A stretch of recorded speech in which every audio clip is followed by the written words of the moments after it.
ne voulons plus de guerre, nous ne voulons plus de sang.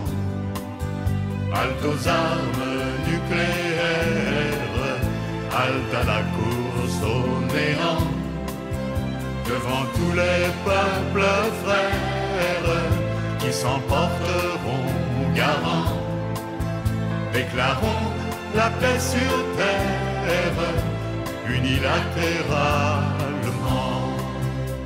La force de la France, c'est l'esprit des Lumières, cette petite flamme au cœur du monde entier, qui éclaire toujours les peuples en colère, en quête de justice et de la liberté.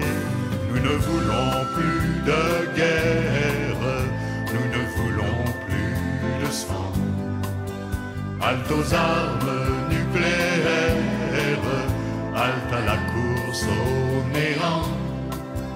Devant tous les peuples frères qui s'emporteront garants, déclarons la paix sur terre, unilatéralement.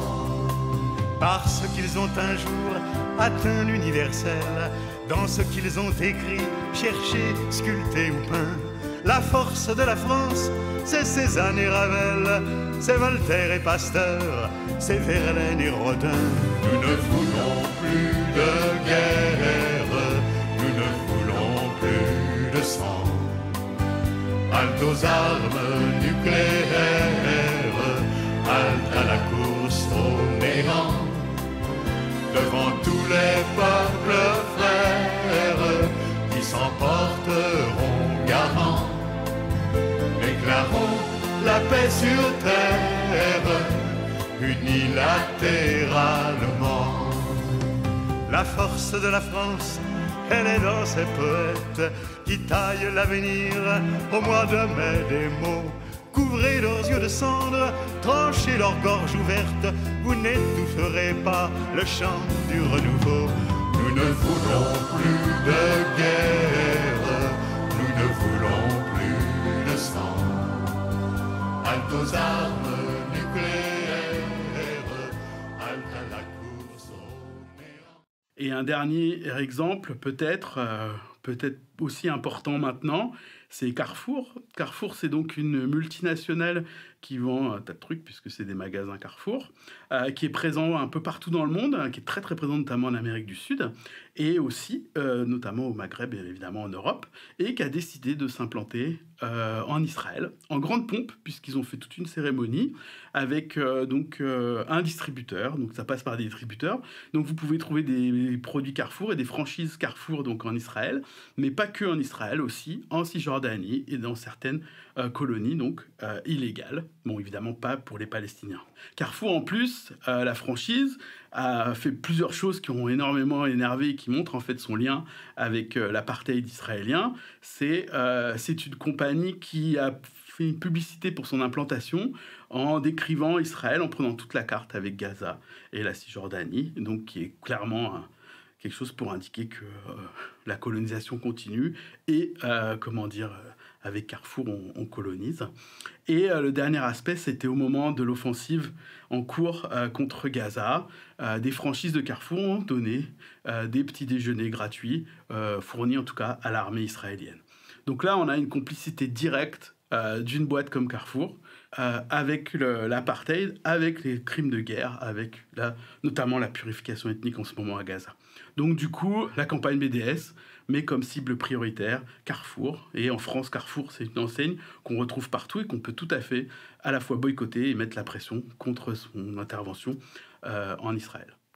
Carrefour est dans le viseur du mouvement BDS au Maroc. Ce n'est pas nouveau. Depuis que Carrefour a ouvert 50 enseignes sur plusieurs colonies illégales en mars 2023, l'enseigne est accusée de soutenir Israël et son apartheid. Mais depuis le 7 octobre, comme McDonald's, la marque a annoncé qu'elle distribuerait gratuitement des denrées alimentaires aux soldats israéliens. Et si le peuple s'est mis à boycotter farouchement ces magasins et à mener des actions coup de poing, le groupe BDS au Maroc a appelé carrément la compagnie La Belle Vie qui gère les magasins Carrefour dans le royaume à rompre complètement son partenariat avec l'enseigne française. Des appels à manifester devant les magasins ont même été lancés. Au Maroc, Carrefour compte 70 magasins et plus de 7000 employés.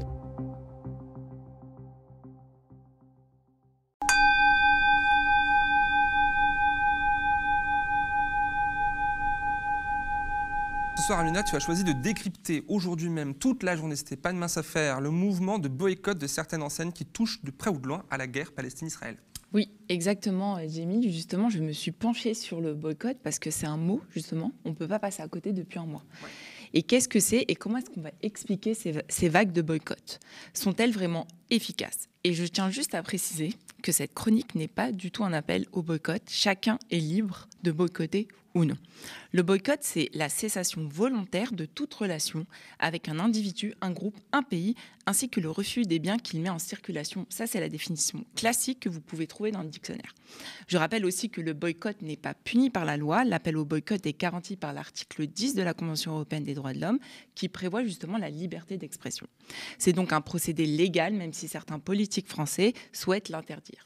On se souvient d'ailleurs de la tentative de pénalisation des appels au boycott des produits israéliens par les circulaires Alliot-Marie et Mercier, désormais abrogées suite à la condamnation de la France par la Cour européenne des droits de l'homme en 2020. Attention toutefois, l'appel au boycott ne doit pas inciter à la haine ou recourir à la violence. En cas de provocation publique à la discrimination, vous risquez jusqu'à 1 an d'emprisonnement et 45 000 € d'amende. Dans l'actualité également, la France épinglée par la justice européenne. Elle lui reproche d'avoir condamné 12 personnes, des militants qui menaient une campagne de boycott de produits venant de colonies israéliennes. Bonjour Alix Le Bourdon, on vous retrouve à Bruxelles. Que change cette condamnation de la Cour européenne des droits de l'homme ? Eh bien écoutez, concrètement, la France va devoir verser plus de 7 000 € à chacun des requérants dans cette affaire. Et l'avocat de BDS, vous savez, ce mouvement qui vise au boycott d'Israël, notamment économique, eh bien, leur avocat parle d'un tournant, notamment dans cette période où, selon lui, eh bien, des restrictions à la liberté d'expression ont été apportées en France. Alors les faits remontent aux années 2009 et 2010, lorsque des militants pro-palestiniens avaient participé à une action dans un supermarché près de Mulhouse. Ils avaient distribué des tracts appelant au boycott des produits israéliens. Alors à l'époque, la chaîne de supermarchés n'avait pas porté plainte et aucun propos antisémite n'avait été relevé. Ce qui est intéressant de voir, c'est par la suite, eh bien, les tribunaux français ont eu une interprétation différente de cette affaire, puisque les militants ont été relaxés par le tribunal de grande instance et ensuite ils ont été condamnés en appel et 2 ans plus tard, la Cour de cassation a confirmé la condamnation. C'est pour ça que eh bien, les militants s'en sont remis à la Cour européenne des droits de l'homme et c'est ce jugement qui est rendu aujourd'hui. Alors je rappelle aussi qu'à l'époque, les procédures judiciaires s'étaient multipliées et d'ailleurs une circulaire avait été envoyée en 2010 aux procureurs généraux en France pour eh bien, demander de poursuivre systématiquement les appels au boycott de produits israéliens. Merci Alix Le Bourdon, direct de Bruxelles. On se rend compte que le boycott est une action politique des consommateurs ou d'un pays quand le bulletin de vote ne suffit plus et quand les relations diplomatiques sont rompues. Et depuis le 7 octobre dernier, certains pays observent des vagues de boycott de marques et d'enseignes qui financeraient de loin ou de près le génocide en Palestine. En gros, des marques qui soutiennent ouvertement en apportant leur soutien financier à Israël et ou à son armée. Ce qui fut le cas justement de Carrefour et McDonald's qui ont été pris pour cible, mais ça, on y reviendra un peu plus tard. Il est vrai que l'on oublie souvent que notre argent peut financer des initiatives qui s'opposent à nos valeurs. Le consommateur a plus de pouvoir qu'il ne le pense, celui de choisir quoi acheter et ne pas acheter. Le boycott est donc un outil non violent, et j'insiste dessus, pour les citoyens, et avant tout une action politique plutôt qu'économique. Même si dans certains pays, les sanctions économiques sont parfois asphyxiantes pour certaines enseignes. Les marques américaines sont la cible principale d'appels massifs au boycott, un boycott parfois très efficace. Prenons l'exemple de l'Égypte. Le patron de McDonald's a indiqué qu'en un mois, les ventes avaient baissé de 75%. 75%. Et pour tenter de réduire les pertes, la chaîne a dressé des drapeaux palestiniens et égyptiens juste au-dessus de leur restaurant. Ce qui n'a rien changé, par ailleurs. Toujours en Égypte, Coca-Cola, Pepsi et même le Suisse Nestlé ont vu leurs ventes baisser de moitié et ont retiré des rayons, des rayons de plusieurs supermarchés. Chose est sûre, les appels au boycott lancés depuis le 7 octobre dernier sont entendus et menacent l'économie des entreprises ciblées si l'on en croit les communiqués et spots publicitaires qui visent à démentir leur implication dans la guerre. On y reviendra. Alors BDS, ça signifie boycott des investissements, sanctions, et c'est un collectif qui promeut les boycotts économiques, académiques, culturels et politiques contre l'occupation israélienne. Il y a une baisse significative dans les villes malaisiennes de la fréquentation des enseignes comme McDonald's, KFC, Burger King ou encore Starbucks. Certaines boutiques auraient même dû fermer faute de clients lors de ce dernier mois. Même, ça fonctionne en fait. Ouais. Et le boycott gagne aussi du terrain en Turquie, en Jordanie, au Moyen-Orient et en Afrique du Nord, malgré les communiqués des enseignes ciblées visant à démontrer leur bonne foi. Je suis sûre que vous avez vu passer celui du géant et inébranlable McDonald's. Le problème ne serait donc pas la maison mère McDonald's, mais ses franchisés qui prennent parti pour l'un ou l'autre camp. En Israël, McDo explique avoir fait don et continue de donner des dizaines de milliers de repas aux unités de Tsahal, à la police, aux hôpitaux, aux habitants de la bande de Gaza et à toutes les forces de secours. Au Maroc, c'est une autre ambiance. Sans comprendre la langue arabe, on saisit le message. Je crois qu'on a quelque chose, non? On a, je crois, une vidéo à l'antenne qui nous explique cela ou pas? C'est le boycott de... Je crois, de McDonald's, effectivement, on le voit à l'antenne à cet instant. Ouais, et justement, sans comprendre la langue arabe, on saisit le message. McDo Maroc insiste sur sa marocanité et martèle qu'elle n'est qu'une franchise. McDo Maroc ne finance aucune armée, mais apporte son aide aux victimes gazaouis. Est-ce que ces tentatives de clarification vont repousser l'immense vague de boycott? Que nenni pour les consommateurs, peu importe que le restaurant soit implanté aux États-Unis ou à Istanbul, c'est la même chose. D'ailleurs, le boycott de l'enseigne McDonald's a eu de véritables conséquences économiques qui n'ont pas encore totalement été chiffrées à ce jour. En Turquie, à Istanbul, le boycott prend parfois une forme plus surprenante, voire audacieuse. Les Turcs débordent d'imagination, comme on peut le constater sur cette vidéo, où l'on voit un homme rentrer dans un Starbucks et y déposer une enceinte qui diffuse et sensibilise sur la situation à Gaza. Alors ça, c'est la méthode douce, hein. Parce que quand les Turcs sont en colère, ça peut jeter des rats dans un McDonald's et s'indigner dans ces termes. Il pleut des bombes jusqu'au soir à Gaza, mangez des rats, mangez la chair de vos frères. Je propose de revenir en France. Certains restaurants ont arrêté de vendre même du Coca-Cola ou toute autre marque de soda du même groupe. Ils ont décidé de se rapprocher de producteurs locaux. Finalement, c'est ce que je vous disais un peu plus haut, c'est vraiment tout bénef pour l'économie locale. De son côté, Carrefour est également visé par un appel au boycott. La marque s'est défendue en disant ne pas être complice de la guerre et au contraire qu'elle soutenait autant les victimes israélienne que palestinienne. Ce qui a fait rire de nombreux consommateurs quand on sait que la branche israélienne de la marque a fourni des millions de repas aux soldats du Tsahal. Pendant ce temps-là, les Gazaouis, eux, meurent de faim. D'ailleurs, sur les réseaux sociaux, certaines de ces marques ont restreint les commentaires face au grand nombre de soutiens à la Palestine. Avec quoi les émojis pastèques qui fleurissent justement sur les réseaux sociaux. Et pour ceux qui ne le savent pas, la pastèque, c'est le symbole de la résistance palestinienne parce qu'elle a exactement les mêmes couleurs que le drapeau palestinien. Tu nous expliques ça?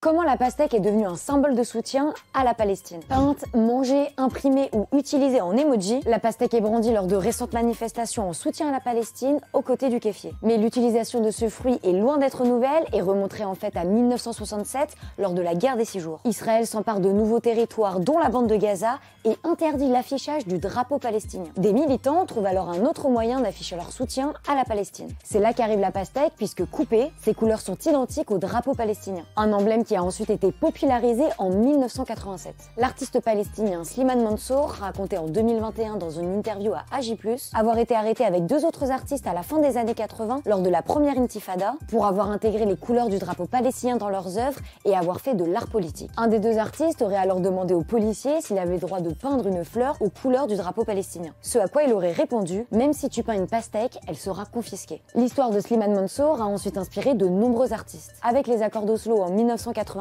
l'État d'Israël ainsi que l'Organisation de libération de la Palestine sont reconnus par les 2 parties, tout comme le drapeau palestinien. Mais ces derniers mois, la pastèque est revenue dans les manifestations de soutien aux Palestiniens, notamment depuis janvier 2023. Lorsque le ministre de la Sécurité nationale israélienne a autorisé la police à confisquer les drapeaux palestiniens, estimant qu'ils montrent une identification avec une organisation terroriste dans la sphère publique. Depuis les récentes attaques du Hamas sur Israël, suivies des répliques sur Gaza, les militants palestiniens ont ressorti les pastèques et pas seulement dans les territoires palestiniens, puisqu'elles sont également vues lors de manifestations organisées à travers le monde. Donc pour conclure, le boycott est ainsi devenu au fil du temps un outil ultra médiatisé puisqu'il joue beaucoup sur l'image de l'enseigne. De plus, il ne coûte rien. Il est avant tout symbolique dans un premier temps avant d'être un moyen économique persuasif. Même si certains exemples prouvent qu'il a eu un impact dans notre consommation.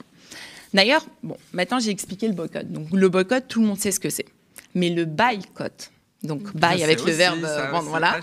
Est-ce que ça vous dit quelque chose? Oui, je sais pas, rien. Donc alors. Oh ben je dis oui moi. Donc, oui, donc toi tu sais. Mais moi, je sais pas, Elle va t'expliquer, regarde, ouais, écoute là. justement. Voilà. Pourtant, si vous arrive d'acheter des produits écologiques ou équitables, vous êtes au moins un boycotteur occasionnel. Le boycott et le boycott sont les deux fers de lance de la consommation engagée.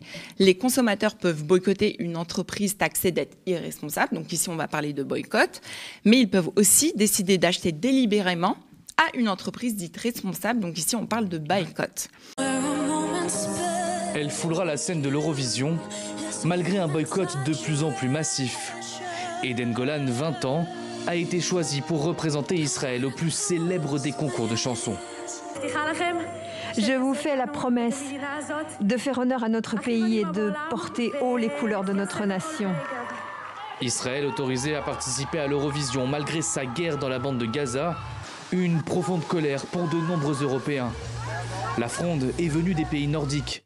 Des milliers d'artistes norvégiens, islandais, finlandais et danois appellent à exclure Israël du concours. En Norvège d'ailleurs, l'émission spéciale Eurovision a même été perturbée par une militante pro-palestinienne. Un mouvement qui atteint les institutions politiques. Au Parlement espagnol, la leader du parti de gauche radical Podemos a demandé à son pays d'agir. Je souhaite que mon gouvernement le fasse pour stopper le génocide à Gaza. Ses opposants dénoncent un deux poids, deux mesures. La Russie est exclue du concours depuis 2022 et son invasion en Ukraine. Lazara, représentante de la France l'an dernier, a été l'une des seules anciennes participantes à prendre position. Malheureusement, nous assistons une fois de plus à un massacre, à un génocide du peuple palestinien. L'Eurovision est un concours politique et je suis consciente que les artistes ont très peur de s'exprimer. Cependant, le public a le pouvoir de déplacer des montagnes s'il le souhaite. Un message entendu par des milliers d'internautes, ils se mobilisent sur les réseaux sociaux. Nous devrions absolument boycotter et protester contre l'Eurovision parce qu'il n'y a aucune raison pour nous de regarder les Israéliens et les Azerbaïdjanais chanter, danser et promouvoir leur propagande. C'est à nous, les gens qui regardent l'Eurovision, de dire on ne veut pas d'un pays qui mène actuellement un génocide contre des gens innocents. Des vidéos auxquelles les organisateurs de l'Eurovision restent sourds. Pour l'heure, Israël participera via au concours en mai prochain.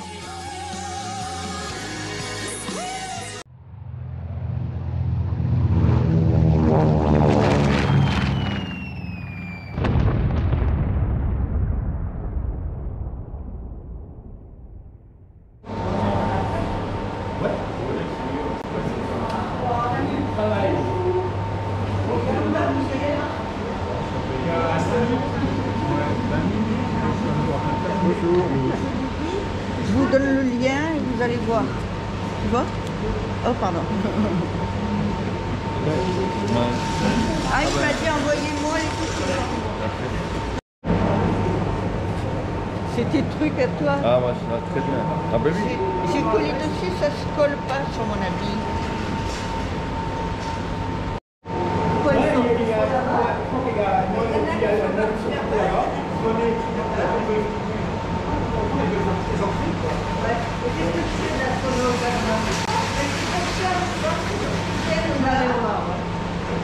On fera pas des miracles.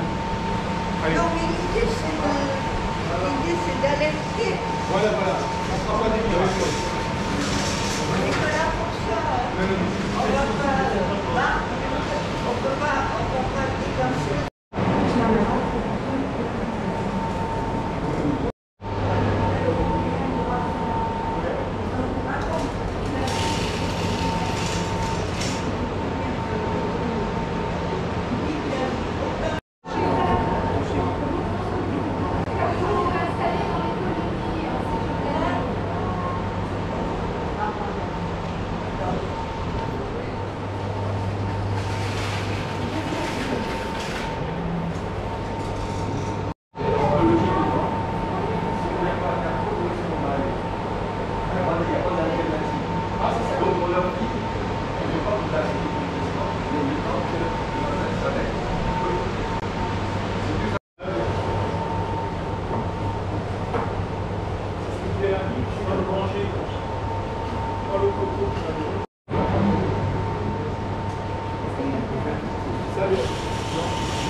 On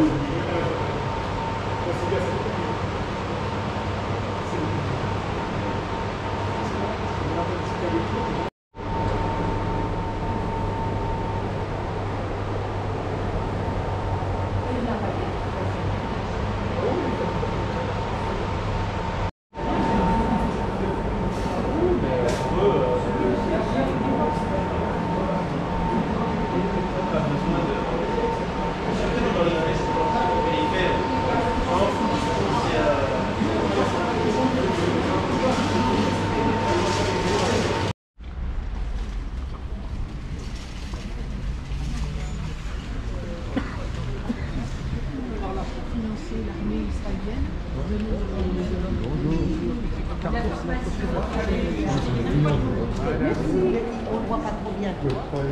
Moi qui ne vois pas bien, je ne comprends pas. Vous avez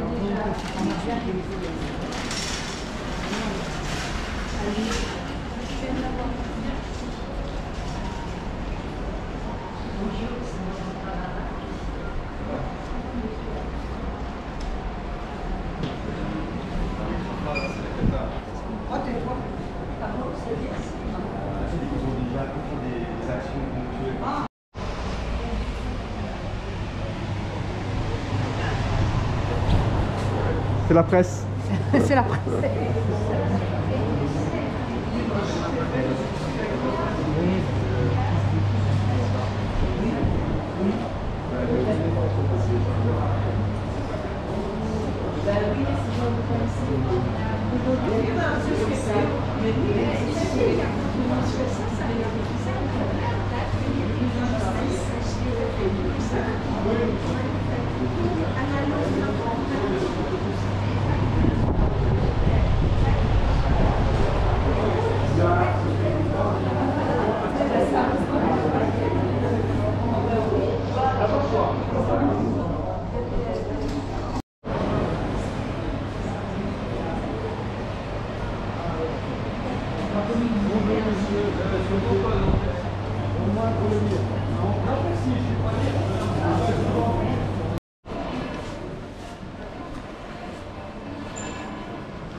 Attention, il y a les gens qui veulent sortir. Venez plus vers là. Rien.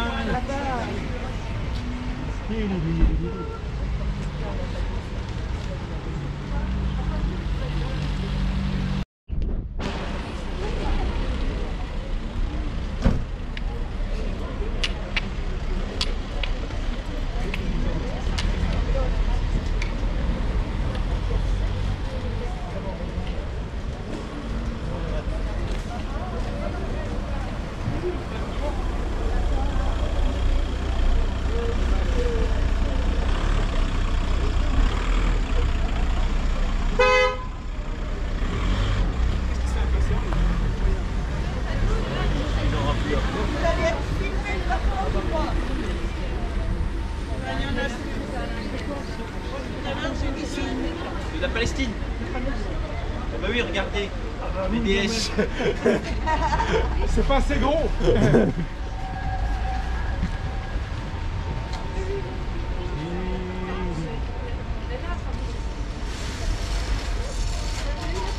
Quelqu'un des cours avec Emma, regarde.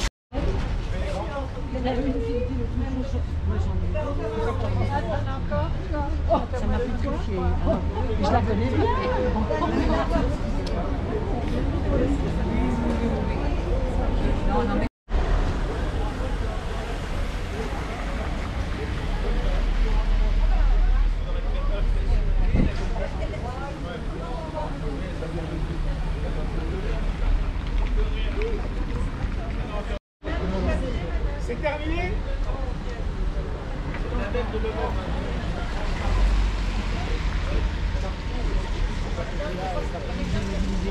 Ah ouais. Non, mais elle fait des vues de loin, des vues de près.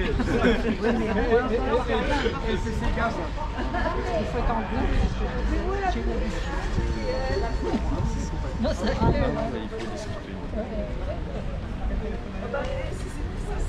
Ah, ils ont échappé.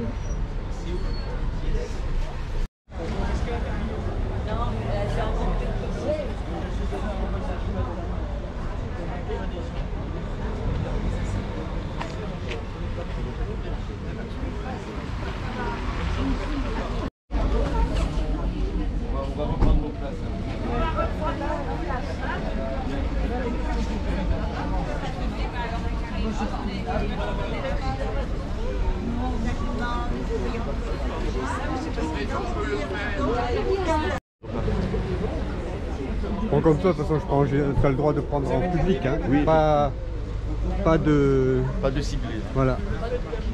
Allez-y, ouais. On peut rentrer Oui, allez-y, allez-y.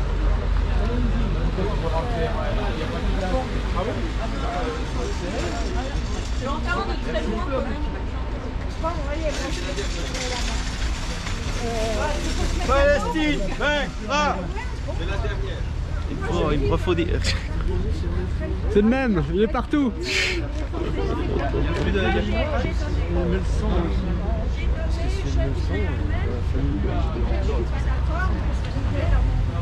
Je pourrais mettre ton téléphone là, non, mais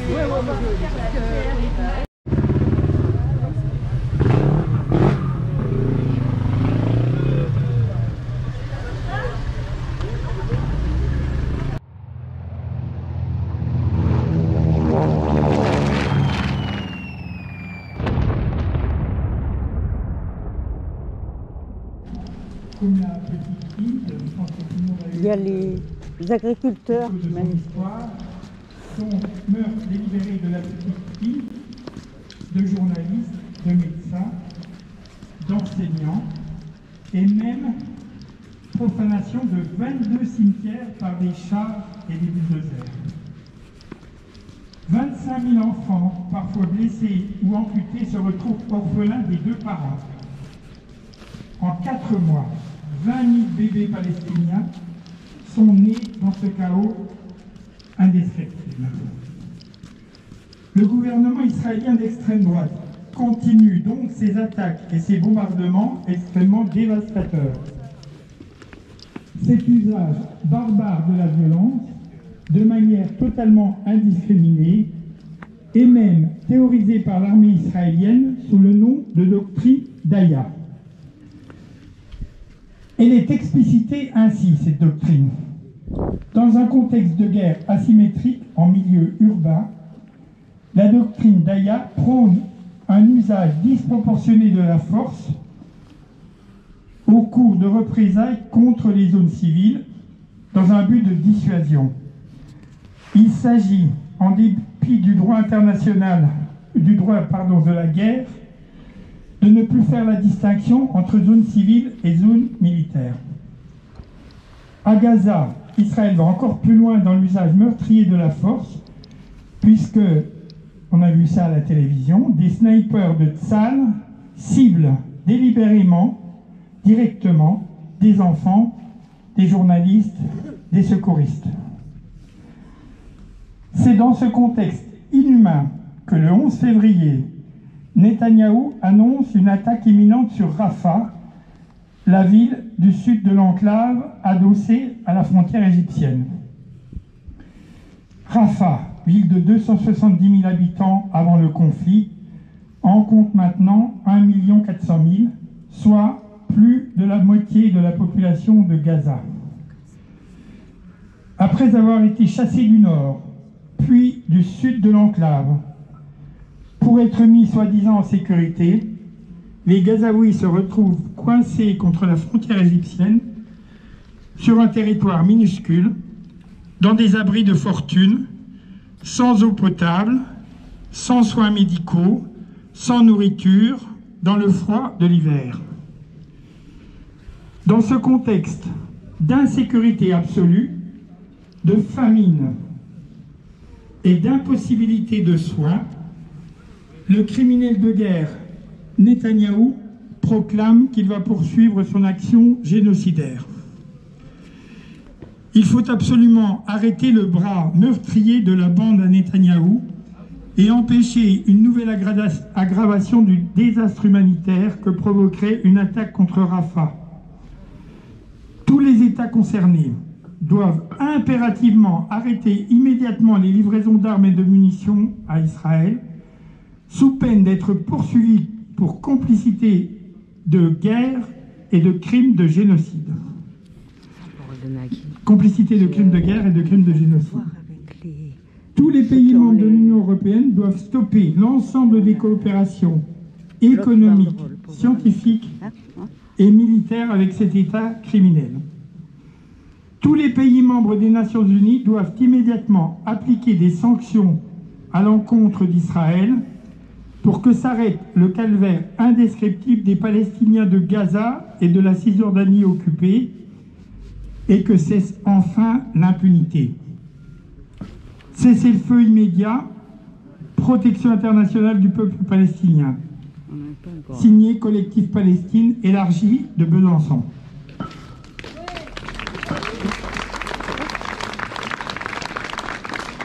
Il y a une manif de chats. Oui. On va partir en manifestation et on s'arrêtera devant le petit carrefour Marquette qui se trouve sur le parcours pour parler de l'action qu'on a menée ce matin devant le carrefour de Valentin pour appeler à boycotter Carrefour et on expliquera pourquoi. Donc on va partir, on va passer par la place Pasteur, on fera une halte 8 septembre. Voilà. On y va ? J'ai pas tout mis parce que j'étais bloqué.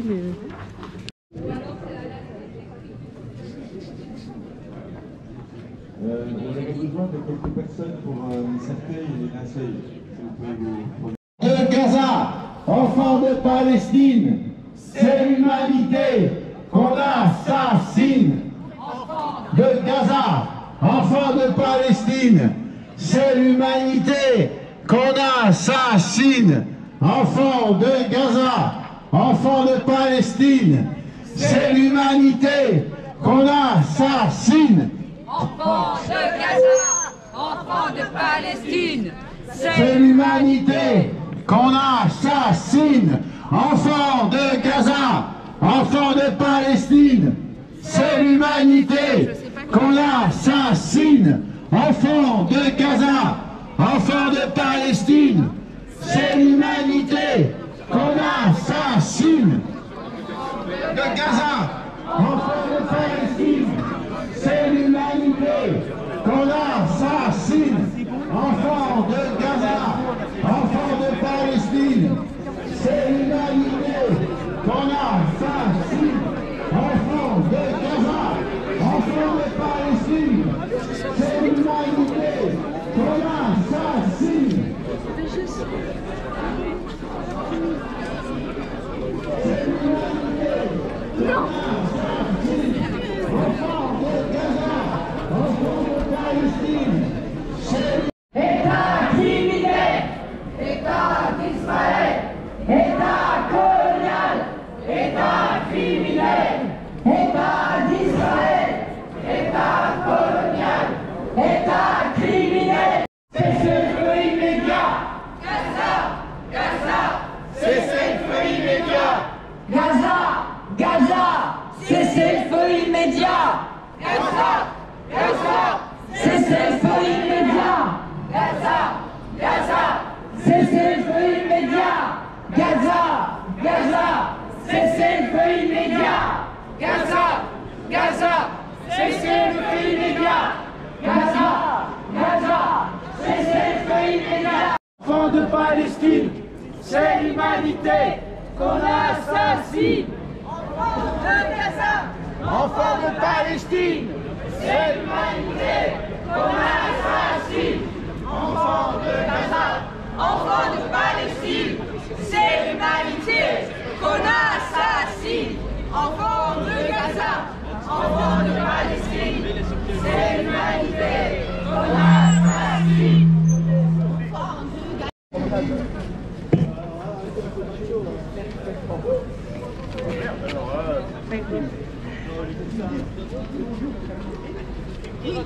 Ce sont les sentiments et la vie en direct de Gaza d'un jeune artiste qui tient un blog. Quelques réflexions, il le tient au jour le jour, quand il peut.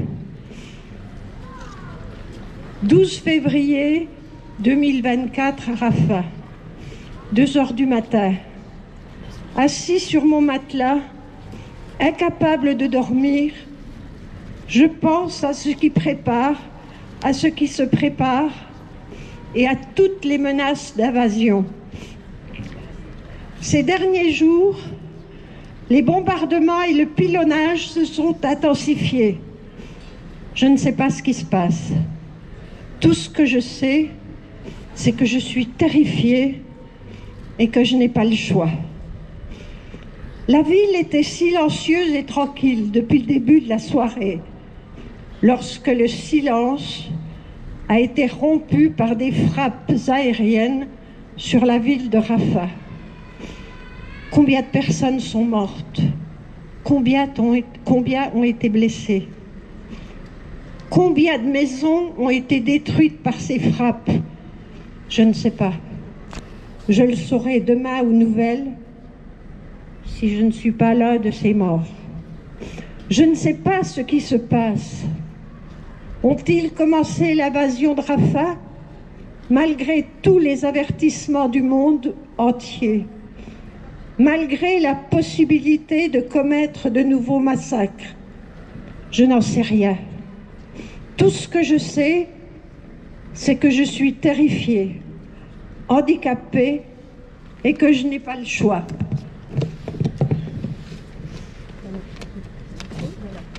Merci. Les bombardements, les frappes aériennes et les tirs nourris se poursuivent. Et je vais m'arrêter maintenant pour vous envoyer cet épisode, juste au cas où.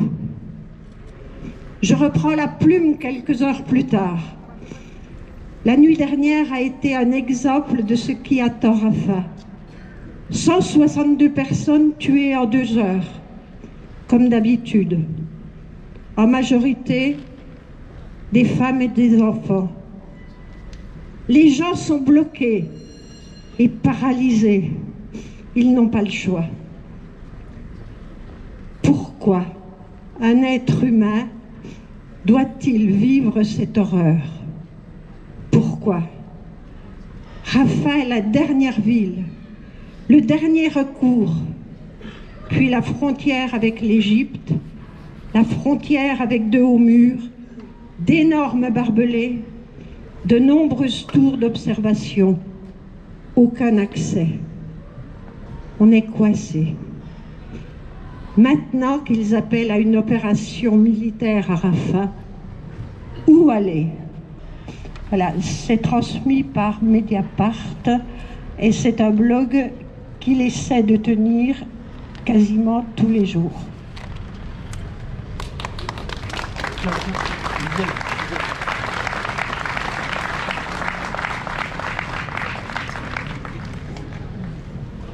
Oui, avant de passer à l'inconcevable attaque de Rafah, on va refaire un petit constat de la situation depuis le 7 octobre. Alors depuis le 7 octobre, Israël mène une guerre atroce et criminelle contre les Palestiniens de Gaza. Le bilan humain est effroyable. Plus de 100 000 morts ou blessés, c'est-à-dire 5% de la population de l'enclave, dont 70% de femmes et d'enfants. On comprend mieux pourquoi, en réponse à la plainte de l'Afrique du Sud, la Cour internationale de justice parle de risques sérieux de génocide perpétré par l'armée israélienne. Depuis l'ordonnance de la Cour internationale de justice, Israël n'a strictement rien fait pour prévenir et punir l'incitation au génocide, et l'armée d'occupation israélienne a poursuivi et même intensifié ses exactions. Destruction d'habitations, d'écoles, d'universités, d'hôpitaux, de mosquées, d'abris de l'ONU, d'infrastructures pour l'eau et l'électricité. Des meurtres délibérés d'enfants, comme la petite Hindi, de journalistes, de médecins, d'enseignants, et même profanation de 22 cimetières par des chars et des bulldozers. 25 000 enfants, parfois blessés ou amputés, se retrouvent orphelins des deux parents. En 4 mois, 20 000 bébés palestiniens sont nés dans ce chaos indescriptible. Le gouvernement israélien d'extrême droite continue donc ses attaques et ses bombardements extrêmement dévastateurs.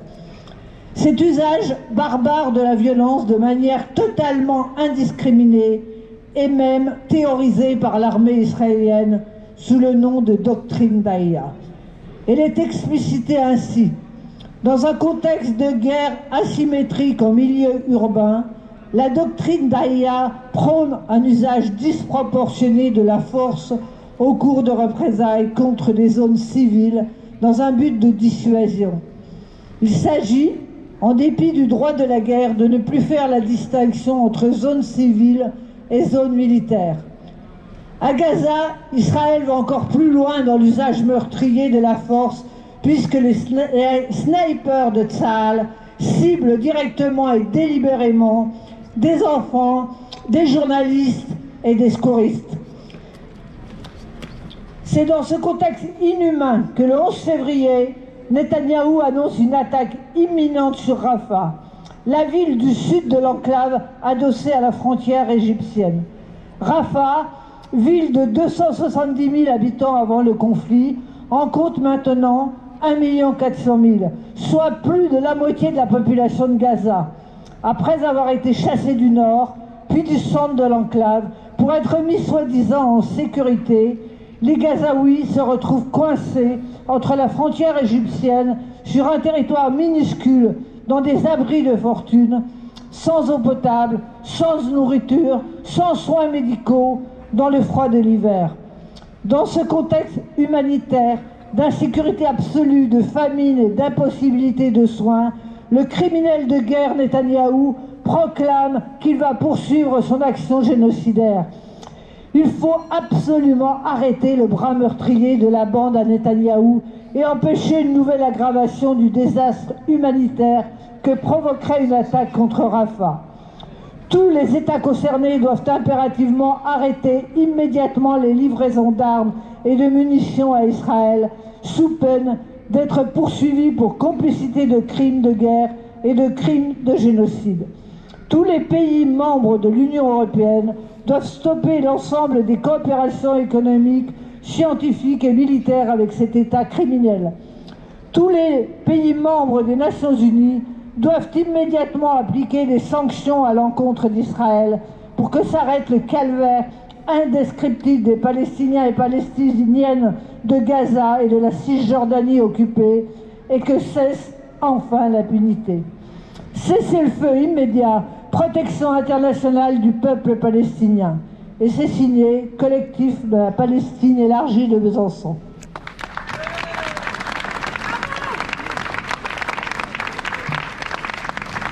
Donc, on va repartir en cortège avec une halte au carrefour City, là, qui est un peu plus loin dans la grande rue. Gaza, on est tous avec toi. Gaza, Gaza, on t'oublie pas. Gaza, Gaza, on est tous avec toi. Gaza, Gaza, on est tous avec toi. Gaza, Gaza, on est tous avec toi.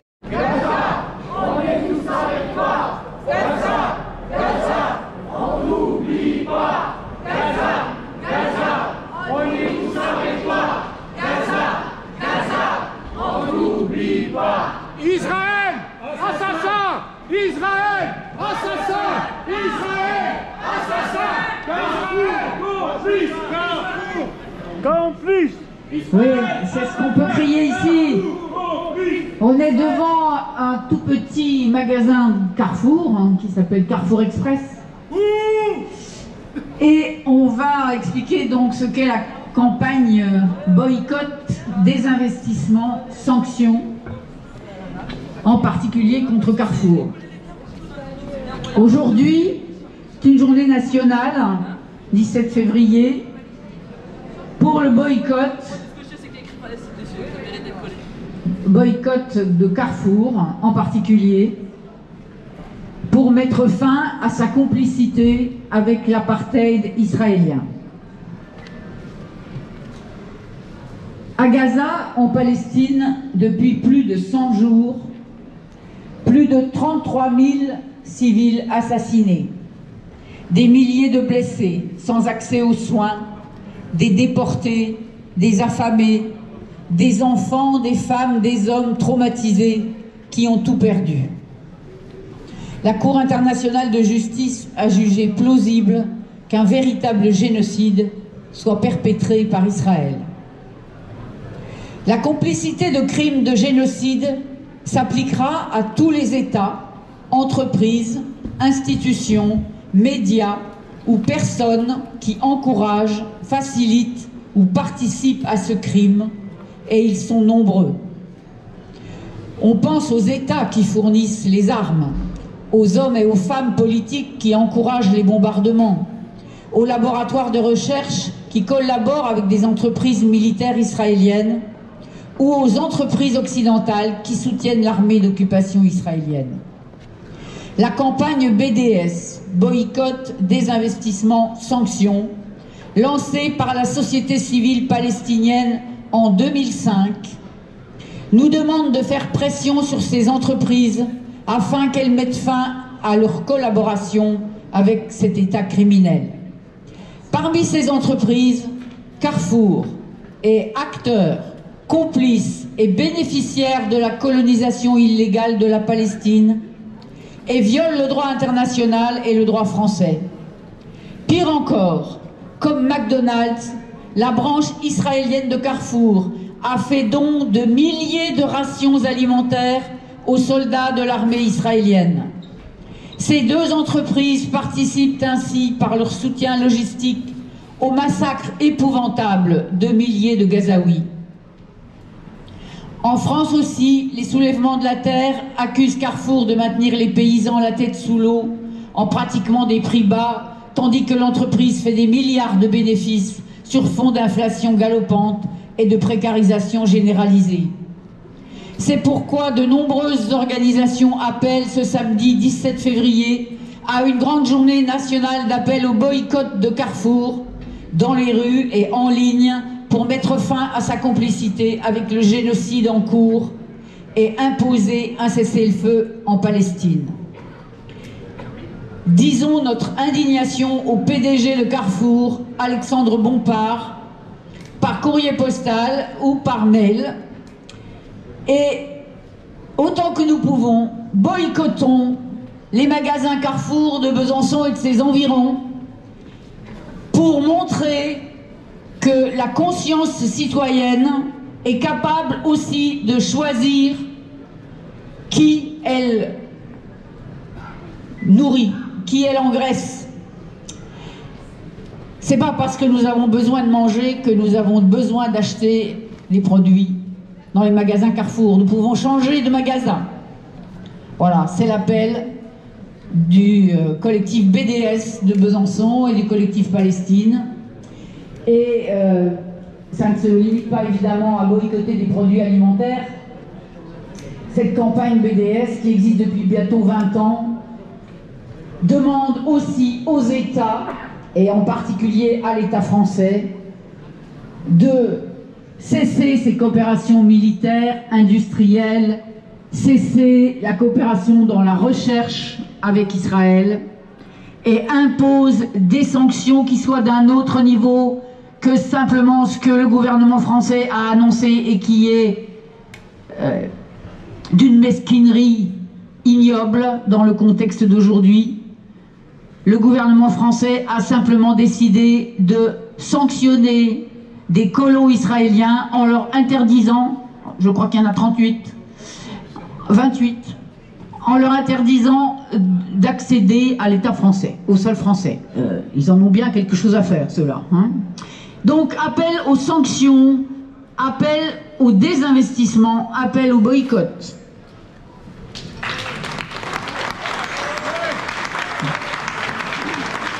Donc on va repartir en cortège et on va terminer notre manifestation place de la Révolution, où là, celles et ceux qui voudront s'exprimer le pourront, évidemment.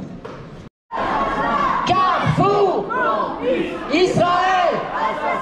Carrefour Israël. Carrefour Israël. Palestine, c'est l'humanité qu'on assassine. Enfants de Gaza, enfants de Palestine, c'est l'humanité qu'on assassine.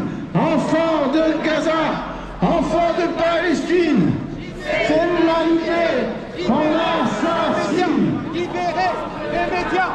Libérez. Enfants de Palestine, c'est l'humanité qu'on assassine.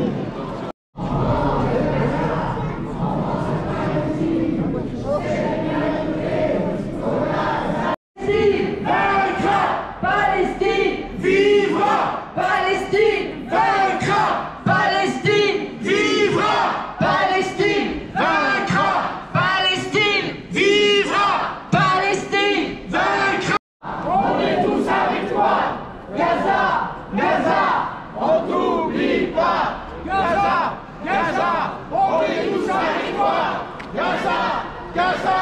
On t'oublie pas! En tout cas, organise une veillée, place Pasteur, à 18h30, avec un vite-abri, des chansons, des prises de parole, des poésies, du thé, des gâteaux, place Pasteur, vendredi 23 février à 18h30. Donc, soyons nombreux pour veiller avec elle. Oui, c'est une veillée pour Gaza, bien sûr. Comme il fera à peu près nuit, à 18h30, on peut venir avec ce qu'on appelle des photophores, c'est-à-dire des bougies, des petits bocaux en verre transparent dans lequel on met une bougie de chauffe-plat ou une autre bougie, voilà, qu'on déposera sur la place Pasteur. Et puis on fera des photos et ces photos pourront être diffusées ensuite. On va arrêter, sauf s'il y a des prises de parole. Pour Gaza, bien sûr, pas pour autre chose. Et sinon, on va disperser cette manifestation en rappelant que samedi prochain, on reviendra, 14h, Esplanade des droits de l'homme. Faites passer l'information. Aujourd'hui, on était 240, ce qui n'est pas mal.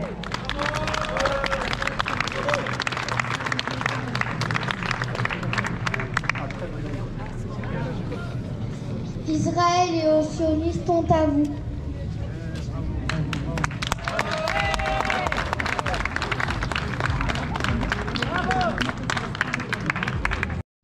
Pour ceux qui avaient le moindre doute sur l'impunité d'Israël et la puissance phénoménale dont dispose ce pays, ils ont vraiment la confirmation.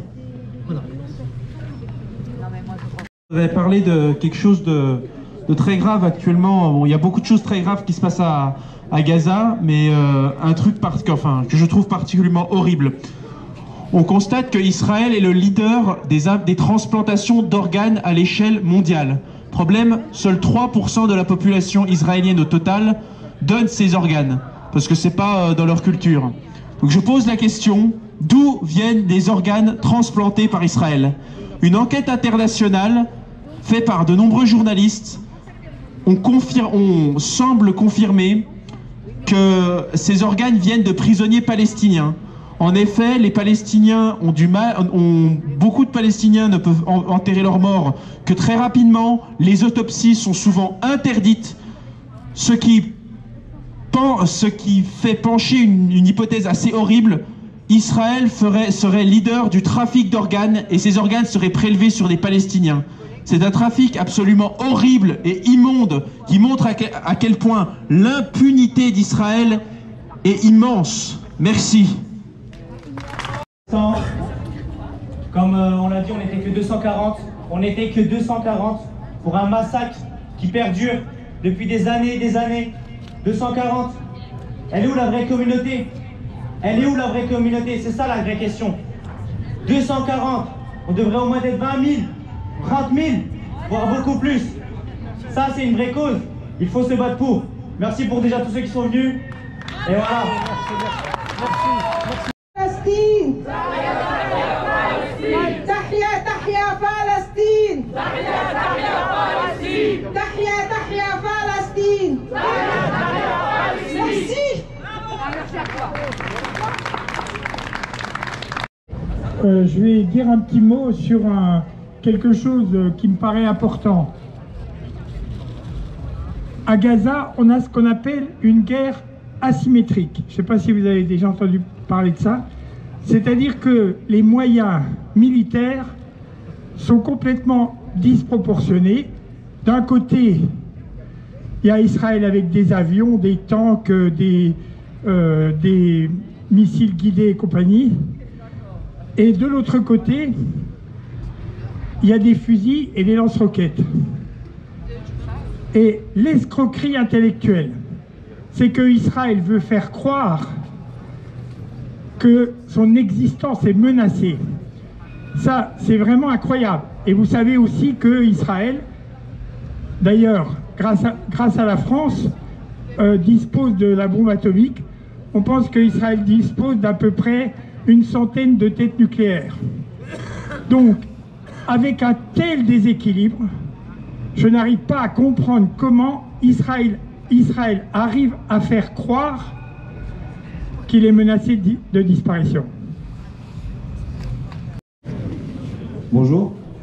Aujourd'hui, c'est une manifestation pour la Palestine, mais c'est pas forcément une manifestation seulement contre les Israéliens. Il y a également énormément de gouvernements corrompus, semeurs de corruption dans le Moyen-Orient. Je pense notamment à l'Égypte, d'Abdel Fattah al-Sisi, la Syrie, de Bachar el-Assad, et tant d'autres, les Émirats, l'Arabie Saoudite, le Bahreïn, ça commence à faire beaucoup. Et les Israéliens ne feraient pas tout seuls. Un peuple de 8 millions de personnes ne peut pas battre autant. Ne serait-ce que la capitale égyptienne, c'est 30 millions d'habitants. C'est plus que le triple de tout Israël.